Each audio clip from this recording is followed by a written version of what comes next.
ವ್ಯಕ್ತಪಡಿಸಿದ್ದಾರೆ. ಏನು ಕಾರಣ ಯಾವ ಕಾರಣಕ್ಕೋಸ್ಕರ ಈಗ ಕಸ್ಟಡಿಗೆ ಕೇಳ್ತಾರೆ ಅಂತೇಳಿ. ಮೊಬೈಲ್ ಈ ಒಂದು ಪ್ರಕರಣದಲ್ಲಿ ಪ್ರಮುಖವಾದಂಥ ಸಾಕ್ಷಿ, ಮೇಜರ್ ಎವಿಡೆನ್ಸ್ ಅಂತ ಕನ್ಸಿಡರ್ ಆಗೋದೇ ಆರೋಪಿ ಮೊಬೈಲ್ ಇನ್ನೂ ಕೂಡ ಪತ್ತೆ ಆಗಿಲ್ಲ. 3-4 ದಿನ ಒಂದು ಮೋರೆಯಲ್ಲಿ ಹುಡುಕಾಟವನ್ನು ನಡೆಸಿದ್ರು ಕೂಡ, ಒಂದು ಮೆಟಲ್ ಡಿಟೆಕ್ಟರ್ ಮಿಷಿನ್ಗಳನ್ನು ಇಟ್ಟುಕೊಂಡು ಅಲ್ಲಿ ಹುಡುಕಾಟವನ್ನು ಕೂಡ ನಡೆಸಿದ್ರು, ಸರ್ಚಿಂಗನ್ನು ಕೂಡ ನಡೆಸಿದ್ರು. ಅಲ್ಲಿ ಮೊಬೈಲ್ ಪತ್ತೆ ಆಗಿರಲಿಲ್ಲ.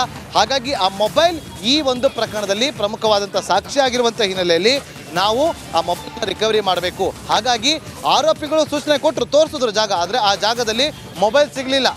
ಹಾಗಾಗಿ ಮೊಬೈಲ್ ಬೇಕಿದೆ ನಮಗೀಗ ಈ ಒಂದು ಪ್ರಕರಣದಲ್ಲಿ ಪ್ರಮುಖವಾದಂಥ ಸಾಕ್ಷಿ. ಹಾಗಾಗಿ ಮೊಬೈಲ್ ಹುಡುಕಾಟ ನಡೆಸೋದಕ್ಕೆ ಆರೋಪಿಗಳನ್ನು ಕರೆದುಕೊಂಡು ಹೋಗಿ ಸ್ಥಳ ಮಹಾಜರನ್ನು ಮಾಡಬೇಕಾಗಿದೆ, ಮೊಬೈಲನ್ನು ಹುಡುಕಬೇಕು. ಹಾಗಾಗಿ ನಮ್ಮ ಕಸ್ಟಡಿಗೆ ಕೊಡಿ ಅಂತೇಳಿ ಆರೋಪಿಗಳನ್ನು ಕೊಡಿ ಅಂತೇಳಿ special public prosecutor Prasanna Kumar ಅವರು ವಾದವನ್ನು ಮಂಡಿಸ್ತಾ ಇದ್ದಂತೆ ದರ್ಶನ್ ಪರ ವಕೀಲರು ಇಲ್ಲ, ನ್ಯಾಯಾಂಗ ಬಂಧನಕ್ಕೆ ಒಪ್ಪಿಸಬೇಕು ಅಂತೇಳಿ ಅವರು ಕೂಡ ಪ್ರತಿವಾದವನ್ನು ಕೂಡ ಮಂಡಿಸ್ತಾ ಇದ್ದಾರೆ. ಸೊ ಈಗ ಬರ್ತಾ ಇರುವಂಥ ಮಾಹಿತಿ ಪ್ರಕಾರ ಪವಿತ್ರ ಗೌಡಗೆ ನ್ಯಾಯಾಂಗ ಬಂಧನಕ್ಕೆ ಒಪ್ಪಿಸಲಾಗಿದೆ. ನ್ಯಾಯಾಂಗ ಬಂಧನಕ್ಕೆ ಅಂದರೆ ಪರಪ್ಪನ ಅಗ್ರಹಾರ ಕೇಂದ್ರ ಕಾರಾಗೃಹಕ್ಕೆ ಪವಿತ್ರ ಗೌಡ ಜೈಲ್ ಅನ್ನುವ ಮಾಹಿತಿ ಈಗ ಲಭ್ಯವಾಗ್ತಾ ಇದೆ. ಒಟ್ಟು 7 ಜನರಿಗೆ ಜೈಲು. ಯಾರಿಗೆಲ್ಲ ಅನ್ನೋದು ಇನ್ನಷ್ಟೇ ಅಪ್ಡೇಟ್ ಲಭ್ಯವಾಗುತ್ತೆ. ಒಟ್ಟು 7 ಮಂದಿ, 6 ಮಂದಿಯನ್ನು ಕಸ್ಟಡಿಗೆ ಕೇಳ್ತಾ ಇರುವಂಥ ಪೊಲೀಸರು. A1 ಆರೋಪಿ ಆಗಿರುವಂಥ ಪವಿತ್ರ ಗೌಡ ಜೈಲ್, ನ್ಯಾಯಾಂಗ ಬಂಧನ.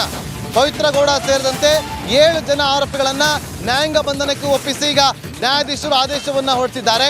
ಇನ್ನುಳಿದಂಥ 6 ಆರೋಪಿಗಳು ನಮಗೆ ಬೇಕು. ದರ್ಶನ್, ವಿನಯ್, ಪ್ರದೋಷ್, ನಾಗರಾಜ್, ಲಕ್ಷ್ಮಣ್ ಹಾಗೆ ಧನರಾಜ್ ಎಲ್ಲರೂ ಕೂಡ ಕಸ್ಟಡಿಗೆ.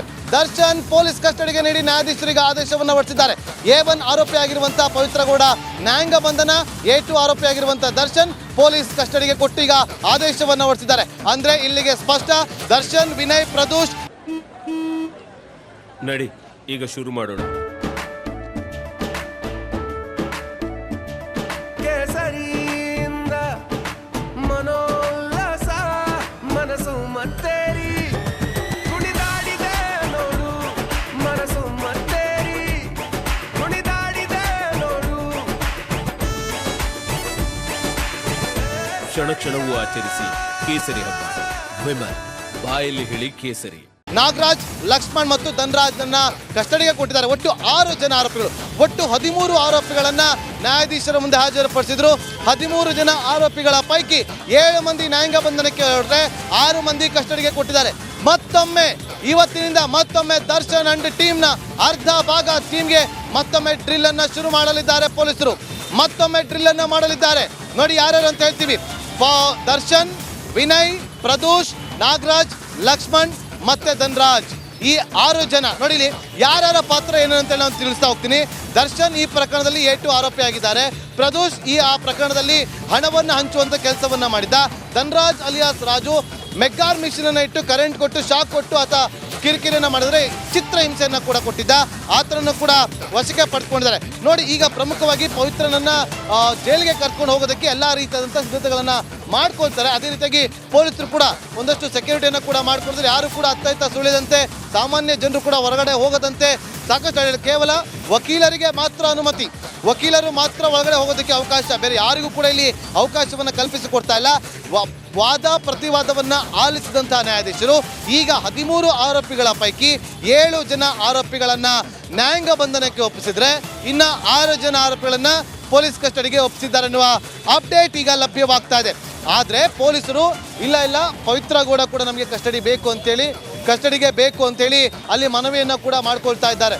ಪವಿತ್ರ ಗೌಡ ನಮಗೆ A1 ಆರೋಪಿ, ಈ ಪ್ರಕರಣದಲ್ಲಿ A1 ಆರೋಪಿ ಆಗಿದ್ದಾರೆ. ಹಾಗಾಗಿ ನಮಗೆ ಪವಿತ್ರ ಗೌಡ ಕೂಡ ನಮಗೆ ಬೇಕು ಅಂತೇಳಿ ಅವರು ಮನವಿಯನ್ನು ಕೂಡ ಮಾಡ್ಕೊಳ್ತಿದ್ದಾರೆ. ಏನು ಮಾಡ್ತಾರೆ ನ್ಯಾಯಾಧೀಶರು ಅನ್ನೋದು ತೀವ್ರ ಕುತೂಹಲ ಕೆರಳಿಸ್ತಾ ಇದೆ. ಸೊ ಪ್ರಮುಖವಾಗಿ ಪವಿತ್ರ ಗೌಡಳನ್ನ ನ್ಯಾಯಾಧೀಶರು ನ್ಯಾಯಾಂಗ ಬಂಧನಕ್ಕೆ ಒಪ್ಪಿಸಿ ಆದೇಶವನ್ನು ಹೊರಡಿಸ್ತಾರೆ. ತಕ್ಷಣ special public prosecutor Prasanna Kumar ಇಲ್ಲ ಈ ಪ್ರಕರಣದ A1 ಆರೋಪಿ ಆಗಿರುವಂಥ ಪವಿತ್ರ ಗೌಡ ನಮಗೆ ನ್ಯಾಯಾಂಗ ಬಂಧನಕ್ಕೆ ಬೇಕು ಅಂತೇಳಿ ಮನವಿಯನ್ನು ಮಾಡ್ಕೊಳ್ತಿದ್ದಾರೆ. ನ್ಯಾಯಾಧೀಶರು ಯಾವ ತೀರ್ಮಾನವನ್ನು ತೆಗೆದುಕೊಳ್ತಾರೆ, ಯಾವ ರೀತಿಯಾಗಿ ಆದೇಶವನ್ನು ಬದಲಿಸ್ತಾರಾ ಅನ್ನೋದು ತೀವ್ರ ಕುತೂಹಲ ಕೇಳಿಸ್ತಾ ಇದೆ. ಇಲ್ಲಿ special public prosecutor Prasanna Kumar ಅವರು ವಾದವನ್ನು ಮಾಡುವಂಥ ಸಂದರ್ಭದಲ್ಲಿ ಆರೋಪಿಗಳು ಸೂಚನೆ ಕೊಟ್ಟಂಥ ಜಾಗಕ್ಕೆ ತೆರಳಿ ನಾವು ಹುಡುಕಾಟವನ್ನು ನಡೆಸಿದ್ವಿ. ಆದರೆ ಅಲ್ಲಿ ರೇಣುಕಾಸ್ವಾಮಿಯ ಮೊಬೈಲ್ ಸಿಕ್ಕಿರಲಿಲ್ಲ. ರೇಣುಕಾಸ್ವಾಮಿಯ ಮೊಬೈಲ್ ಈ ಪ್ರಕರಣದಲ್ಲಿ ಮೇಜರ್ ಎವಿಡೆನ್ಸ್ ಆಗಿದೆ. ಹಾಗಾಗಿ ಮೊಬೈಲ್ ಹುಡುಕಬೇಕಾಗಿದೆ.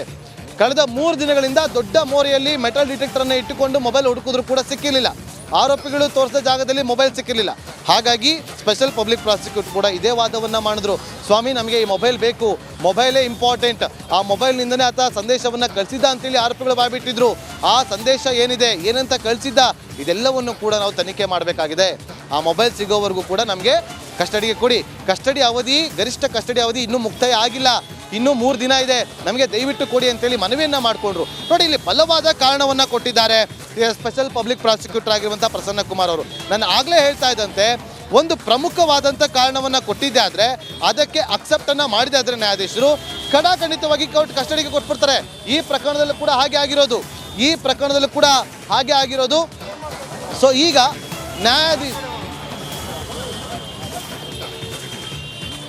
ಕೊಲೆ ಆರೋಪ ಇರುವಂಥ ಆರೋಪಿಗಳಿಗೆ ಕಸ್ಟಡಿ. ಪವಿತ್ರ, ಆಕೆಯ PA ಪವನ್ ಕಿಡ್ನಾಪ್ ಮಾಡಿದ ಗ್ಯಾಂಗ್ ಸೇರಿ 7 ಜನರಿಗೆ ಈಗ ಜೈಲು. ಪವಿತ್ರಳನ್ನು ಕಸ್ಟಡಿಗೆ ಕೇಳಿಲ್ಲ ಪೊಲೀಸರು, ಕೇಳಿಲ್ಲ. ಅಂದರೆ ಇಲ್ಲಿ ಪವಿತ್ರ ಗೌಡ ತನಗೆ ಅಶ್ಲೀಲವಾಗಿ ಮೆಸೇಜ್ ಮಾಡಿದ್ದ ಅಂತೇಳಿ ತನ್ನ ಮ್ಯಾನೇಜರ್ ಪವನ್ ಹೇಳಿದ್ದ. A3 ಆರೋಪಿ ಪವನ್ ದರ್ಶನ್ಗೆ ಈ ವಿಚಾರವನ್ನು ತಿಳಿಸಿದ್ದ. ಈ ಪ್ರಕರಣದ ಪ್ರಮುಖವಾದಂಥ ರೂವಾರಿ ಪವನ್ ಆಗಿದ್ರು ಕೂಡ ಅದರ ಮೂಲ ಹುಡುಕಿಕೊಂಡು ಹೋದಾಗ ದರ್ಶನ್ ಮತ್ತು ಪವಿತ್ರ ಗೌಡ ಸಿಗ್ತಾರೆ.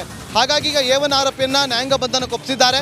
A2 ಆರೋಪಿ ದರ್ಶನ್ ಕಸ್ಟಡಿಗೆ ಕೊಟ್ಟಿರುವಂಥದ್ದು. ದರ್ಶನ್ ಸೇರಿದಂತೆ ಒಟ್ಟು 6 ಜನ ಆರೋಪಿಗಳು. ದರ್ಶನ್ ಈ ಪ್ರಕರಣದಲ್ಲಿ ಯಾವ ಪಾತ್ರವನ್ನು ವಹಿಸಿದ್ರು ಅಂತ ಹೇಳಿದರೆ, ಯಾವಾಗ ಇವರೆಲ್ಲರೂ ಕೂಡ ಚಿತ್ರಹಿಂಸೆ ಕೊಟ್ಟು ರೇಣುಕಾ ಸ್ವಾಮಿಯನ್ನು ಪಟ್ಟಣಗೆರೆಯ ಕಾರ್ ಸೀಸಿಂಗ್ ಸೆಟ್ನಲ್ಲಿ ಬರ್ಬರವಾಗಿ ಕೊಲೆ ಮಾಡಿದ್ರು, ಆ ಸಂದರ್ಭದಲ್ಲಿ ದರ್ಶನ್ ಕೂಡ ಇದ್ರಂತೆ, ದರ್ಶನ್ ಕೂಡ ಹೊರಡಿದ್ರಂತೆ.